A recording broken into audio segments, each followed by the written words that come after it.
Is Priyanka and welcome on my channel. So आज हम करेंगे चैप्टर नंबर 2 के फ्योल प्रिंसिपल ऑफ मैनेजमेंट। तो सबसे पहले ना आपको नाम बताना चाहिए इनका। तो इनका जो पूरा नाम था फ्योल का वो था हेनरी फ्योल।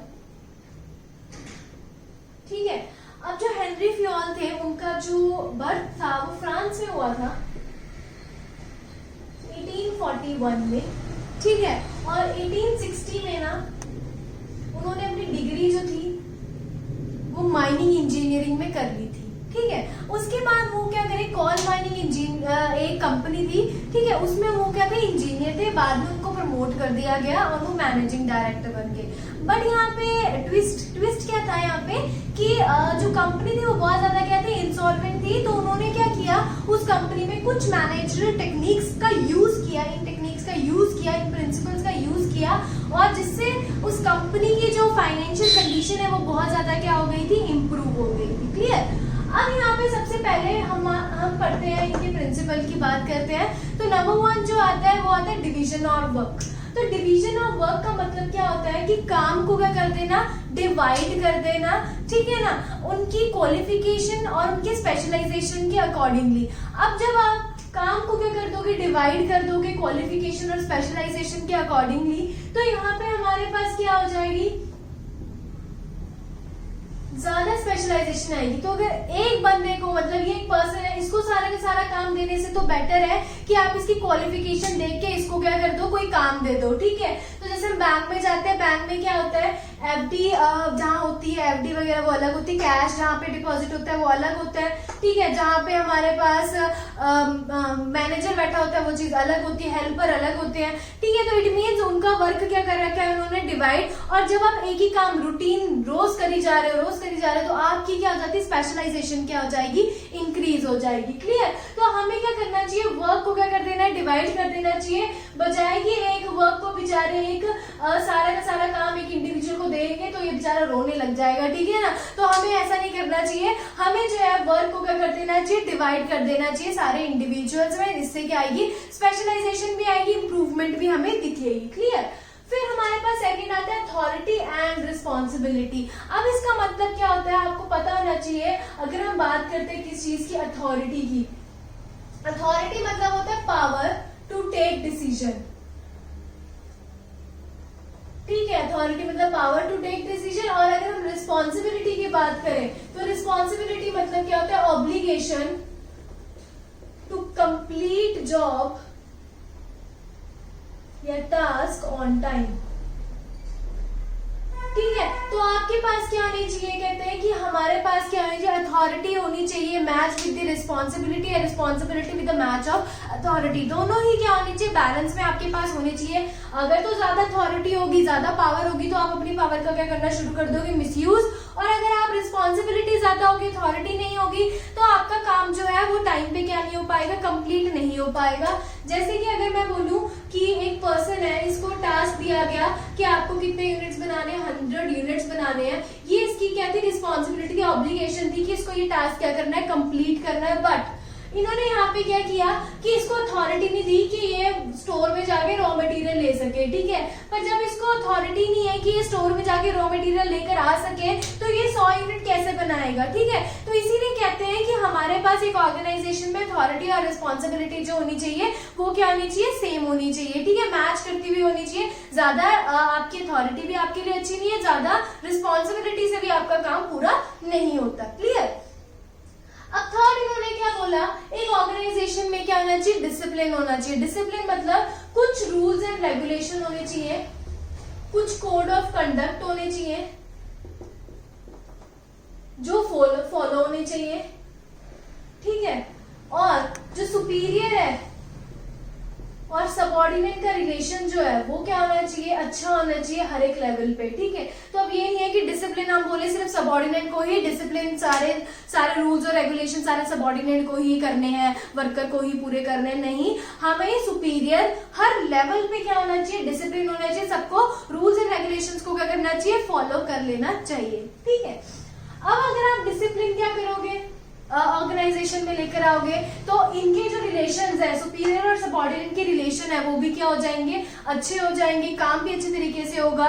ठीक है, हमारी ऑर्गेनाइजेशन का ऑब्जेक्टिव भी क्या हो जाएगा, पूरा हो जाएगा। Clear. Unity of command, next unity of command में हमारे पास क्या बोलता है, कहता है हमारे पास क्या होना चाहिए, वन बॉस होना चाहिए। क्या होना चाहिए, वन बॉस। अब यहाँ पे कहते हैं बहुत सारे बॉस नहीं होने चाहिए, ये नहीं होना चाहिए कि इतने सारे बॉसों से हमें ऑर्डर आ रहा है, एक ही बॉस होना चाहिए, एक ही बॉस से हमें क्या आनी चाहिए, कमांड आनी चाहिए, ठीक है। जैसे कि एक पर्सन है, अब इस पर्सन को क्या हो रहा है, दो जगहों से हमारे पास क्या आ रहा है, कमांड आ रही है। एक आ रही है प्रोडक्शन डिपार्टमेंट से और एक आ रही है सेल डिपार्टमेंट से। प्रोडक्शन वाला कह रहा है स्लो प्रोडक्शन करो और सेल वाला कह रहा है फास्ट प्रोडक्शन करो। ये कह रहा है अगर आप स्लो प्रोडक्शन करोगे तो क्वालिटी आपकी क्या हो जाएगी, इंक्रीज हो जाएगी।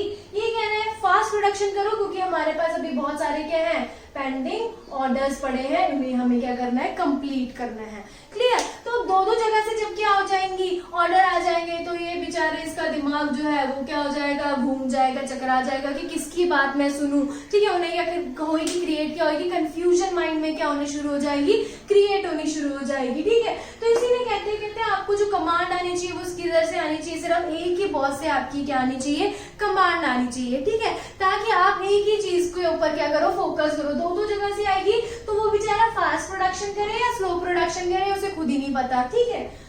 फिर आता है हमारे पास fifth is unity of direction. अब इसका मतलब क्या होता है यूनिटी ऑफ डायरेक्शन का, यूनिटी ऑफ डायरेक्शन कहता है आपकी एक यूनिट है, इट मींस आपकी एक ऑर्गेनाइजेशन है। अगर वन यूनिट है तो आपकी क्या होनी चाहिए, डायरेक्शन जो होनी चाहिए वो भी आपकी क्या होनी चाहिए, वन होनी चाहिए। मींस वन यूनिट होनी चाहिए और वन ही क्या होनी चाहिए, डायरेक्शन। सबको सेम ही डायरेक्शन में क्या करना है, मूव करना है। अब एक ऑर्गेनाइजेशन में अगर सारे अलग अलग डायरेक्शन में मूव करेंगे फिर तो ऑर्गेनाइजेशन का गोल कभी भी क्या नहीं होगा, अचीव नहीं होगा। इसीलिए कहते हैं कि सबको एक ही डायरेक्शन में क्या करना चाहिए, मूव करना चाहिए। अगर ऑर्गेनाइजेशन ने सोचा है कि सेल ज्यादा करनी है तो सबको उसी की टूवर्ड्स क्या करना चाहिए, काम करना चाहिए, ठीक है। तो वन यूनिट होनी चाहिए, वन क्या होनी चाहिए, आपकी डायरेक्शन होनी चाहिए, क्लियर।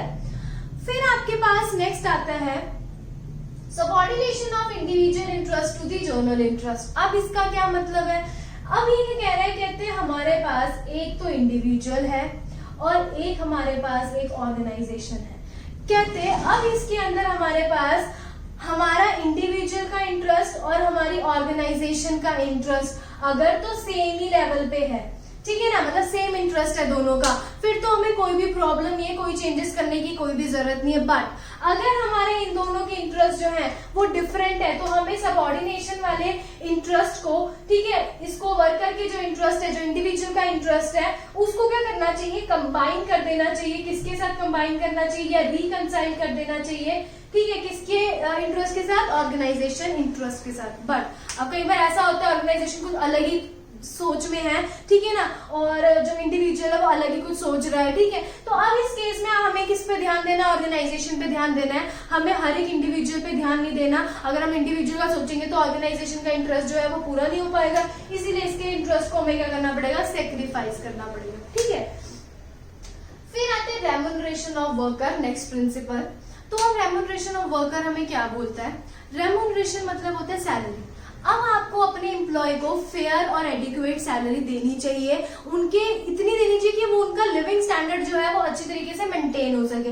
इतनी सैलरी आपको क्या करनी चाहिए, देनी ही चाहिए अपने सारे के सारे एम्प्लॉय को। बट अब सेम टाइम पे आप क्या देखना चाहिए, आपको कंपनी भी तो देखनी चाहिए ना कि कंपनी की फाइनेंशियल कंडीशन, कंपनी की पेइंग कैपेसिटी इतनी है कि वो आपको उतनी सैलरी दे सके जितनी आप मांग रहे हो, ठीक है। तो दोनों ही चीज यहाँ पे हमें देखना चाहिए।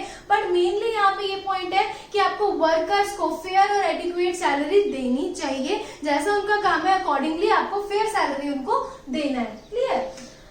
अब आता है सेंट्रलाइजेशन एंड डिसेंट्रलाइजेशन। अब इसका क्या मतलब है, सेंट्रलाइजेशन एंड डिसेंट्रलाइजेशन। अगर हम बात करते हैं किसकी, सेंट्रलाइजेशन की, तो सेंट्रलाइजेशन सेंटर है ना, तो सेंट्रलाइजेशन मतलब आपके पास क्या होता है, पावर जो होनी चाहिए वो किसके हाथ में होनी चाहिए, eight top level. Top level के लोगों के हाथ में क्या होगी, पावर होगी। अगर हम किसकी बात करेंगे, सेंट्रलाइजेशन की बात करेंगे। बट अगर हम बोले डिसेंट्रलाइजेशन, तो अगर हम डिसेंट्रलाइजेशन की बात करेंगे तो पावर जो होगी वो हर एक लेवल में क्या हो जाएगी, डिवाइड हो जाएगी, वो होगी डिसेंट्रलाइजेशन। अब फ्योल कहते हैं ना ही कंप्लीट सेंट्रलाइजेशन होनी चाहिए, ना ही कंप्लीट आपकी क्या होनी चाहिए, डिसेंट्रलाइजेशन होनी चाहिए। दोनों का ही हमारे पास क्या होना चाहिए, मिक्सचर होना चाहिए, कंबाइन होनी चाहिए दोनों ही चीजें। बट यहाँ पर भी एक चीज आती है, अगर तो ऑर्गेनाइजेशन बहुत ज्यादा स्मॉल है, फ्यू पीपल्स है ऑर्गेनाइजेशन में, फिर तो सेंट्रलाइजेशन ही आपकी क्या करेगी, वर्क करेगी। बट अगर ऑर्गेनाइजेशन बहुत ज्यादा लार्ज है, जब लार्ज ऑर्गेनाइजेशन की हम बात कर देते हैं तो यहाँ पे हमारी क्या आ जाती है, डिसेंट्रलाइजेशन, क्योंकि सारा काम एक ही बंदा तो कर नहीं सकता है ना, तो हम क्या कर देते, पावर को क्या कर देते, डिवाइड कर देते सारे लेवल पे, ठीक है, तो उसको हम क्या बोल देते हैं, डिसेंट्रलाइजेशन। पावर अगर फ्यू हैंड्स में है, ऊपर टॉप लेवल के हैंड में, तो सेंट्रलाइजेशन, अगर पावर डिवाइड कर दी हर लेवल पे तो वो क्या हो जाएगी, डिसेंट्रलाइजेशन। क्लियर। नेक्स्ट हमारे पास आता है प्रिंसिपल ऑफ स्केलर चेन। अब प्रिंसिपल ऑफ स्केलर चेन क्या होता है, एक क्या होती है, चेन ऑफ अथॉरिटी होती है, जो हमें क्या करनी होती है, फॉलो। तो ये हमारे पास इस तरीके से इसका डायग्राम आता है, ये पेपर में बना लेना अगर आ जाएगा, ठीक है। अब इसके अंदर हमारे पास क्या है, चेन ऑफ अथॉरिटी है, जो इन्फॉर्मेशन है वो स्पेसिफिकली इसी रूट से क्या होगी, पास होकर ही जाएगी, ठीक है, नो मैटर जो मर्जी हो जाए, बस अर्जेंट इन्फॉर्मेशन अगर आपको चाहिए तो आपके लिए क्या हो जाएगा, गैंग प्लान आ जाएगा, ठीक है। अब यहाँ पे क्या है, अगर मुझे इन्फॉर्मेशन देनी है डी से सी को, सी से डी को, बी से ए को, ए से एल को, एल से एम को, एन को, मतलब मेरे को डी ने क्या करना था, इन्फॉर्मेशन एन को देना था, तो उसको पूरी की पूरी लाइन ऑफ अथॉरिटी क्या करनी पड़ेगी, पास करनी पड़ेगी, ठीक है। बट अगर बहुत ही ज्यादा अर्जेंट इन्फॉर्मेशन है, फिर आप किसका यूज कर सकते हो, गैंग प्लान का। इट मींस डायरेक्ट कॉन्टेक्ट बना सकते हो, डी जो है एन के साथ क्या कर देगा, डायरेक्ट कॉन्टेक्ट में इन्फॉर्मेशन जो है वो क्या कर देगा, पास आउट कर देगा। क्लियर। फिर आता है हमारे पास प्रिंसिपल ऑफ ऑर्डर। अब प्रिंसिपल ऑफ ऑर्डर क्या होता है, आपने कभी भी ऑर्डर को कमांड के साथ क्या नहीं करना, कंफ्यूज नहीं करना। सबसे पहले ऑर्डर मतलब होता है जो भी आपके पास मेन है और मटेरियल, इनका एक स्पेसिफिक प्लेस होना चाहिए जहां पे इनको रखा गया है। जैसे कि अगर हम मैन की बात करें तो मैन का कैबिन होगा, है ना, ठीक है, तो उनको कैबिन अलॉट किए जाने, और उसी कैबिन में जैसे हमारे प्रिंसिपल है, हमारे टीचर्स हैं, जैसे स्टाफ रूम होता है, तो उनकी एक स्पेसिफिक प्लेस है जहाँ पे उनको वो हमें मिल जाते हैं, ठीक है, इजिली। तो यहाँ पे हमारा कोई टाइम वेस्टेज नहीं हो रहा, हमें प्रिंसिपल से बात करनी है, हम प्रिंसिपल रूम में जाएंगे, हम उनसे क्या कर लेंगे, बात कर लेंगे। Same as material, raw material वगैरह जो भी हमारे पास होगा उसका एक स्पेसिफिक स्टोर होना चाहिए, कहाँ पर वो मटीरियल रखा हुआ है, ठीक है। तो इससे हमारे पास वेस्टेज जो हो जाएगी वो क्या हो जाएगी, मिनिमम हो जाएगी। हम यूटिलाइजेशन जो है रिसोर्सेज की टाइमली हम क्या कर लेंगे, पूरी कर लेंगे। क्लियर। तो एक ऑर्डर होना चाहिए आपके पास, ठीक है, ताकि हम ज्यादा टाइम वेस्ट ना करें। क्लियर। फिर आता है हमारे पास 11th में प्रिंसिपल ऑफ इक्विटी। अब प्रिंसिपल ऑफ इक्विटी मतलब क्या होता है, इक्वल, है ना, फेयर ट्रीटमेंट देना, फेयर एंड इक्वल ट्रीटमेंट देना, किसको, सारे इंडिविजुअल को। तो मेरे पास दो इंडिविजुअल है, दोनों को आपको क्या करना है, सेम तरीके से क्या करना है, ट्रीट करना है। अब सेम तरीके से ट्रीट करने का ये मतलब नहीं है कि दोनों को सेम सैलरी मिलनी चाहिए, ठीक है, सेम सैलरी नहीं होनी चाहिए, बट जो रूल्स है इस वाले के लिए भी सेम होनी चाहिए और इस वाले के लिए भी जो रूल्स है हमारे वो क्या होने चाहिए, सेम होने चाहिए, दोनों के लिए ही, ठीक है। आपको अगर छुट्टियां चाहिए, लीव चाहिए, तो इसको भी सेम लीव रूल्स होने चाहिए और इसको भी सेम रूल होने चाहिए, ठीक है। अगर आप दोनों में बाइसनेस करोगे, ठीक है, तो अगर बाइस करोगे कि इसको रूल लीव दे दोगे, इसको छुट्टियां नहीं दोगे, तो इससे हमारे पास क्या होगा, यहाँ पे एक बंदा डिमोटिवेट हो जाएगा, वो अच्छे तरीके से क्या नहीं करेगा, काम नहीं करेगा, ठीक है। तो इक्विटी होगी, उसे पता है कि सबको इक्वल फेयर ट्रीटमेंट मिल रहा है, तो वो काम भी क्या करेगा, अच्छे तरीके से करेगा। क्लियर।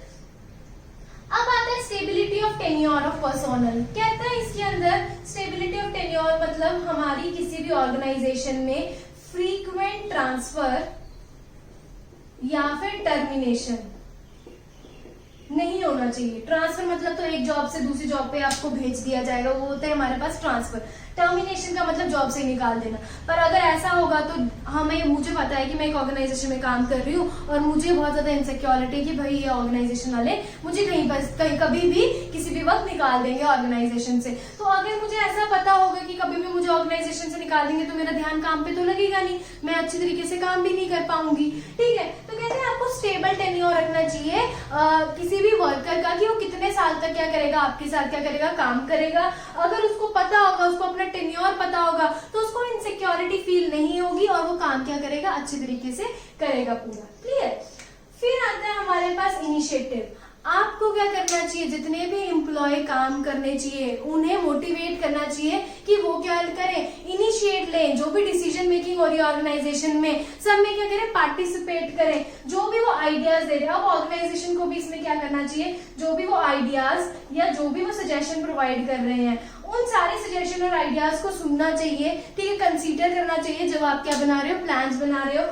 जब भी आप क्या करोगे, आपके आइडियाज को, आपके सजेशन को सुना जाएगा तो आपको क्या फील होगा, बिलोंगिंगनेस फील होगी कि हाँ ये ऑर्गेनाइजेशन मेरी है, मेरे आइडियाज इन्होंने सुने हैं, आप मोटिवेटेड क्या होगे, फील हो जाओगे। क्लियर।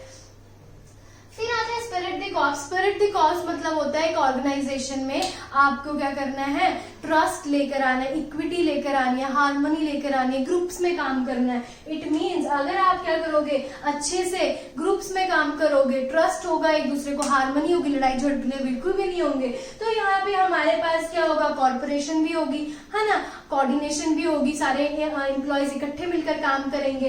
बेसिकली इसका जो मतलब होता है वो होता है आई को वी से हमें क्या कर देना है, रिप्लेस करना चाहिए। हमें आई अपना नहीं सोचना चाहिए, हमें क्या करना चाहिए, ऑर्गेनाइजेशन में सबका क्या करना चाहिए, सोचना चाहिए। जैसे कि एक ऑर्गेनाइजेशन में अगर 100 यूनिट्स बनाने का टारगेट दिया किसी एक ग्रुप को, ठीक है, 5 लोगों को क्या किया था, टारगेट दिया था, ये 5 हमारे पास पीपल हैं, इनको टारगेट दिया था कि आपने 100 यूनिट बनाने हैं, ठीक है, तो हम इन्होंने 20-20 यूनिट क्या कर लिए, अपने डिवाइड कर लिए। बट अब क्या हुआ, एक पर्सन इसके अंदर क्या हो गया, बीमार हो गया, सिक हो गया।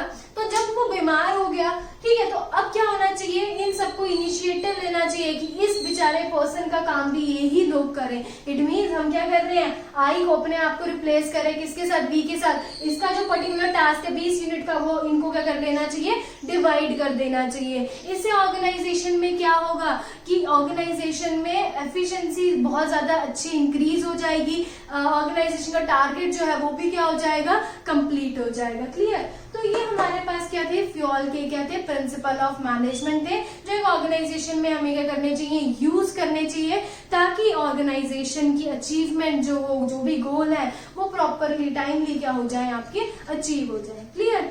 तो अगर आपको वीडियो आ गई है पसंद तो इसको लाइक करना, शेयर करना, सब्सक्राइब करना और कमेंट सेक्शन में बताना जरूर। ठीक है, थैंक यू।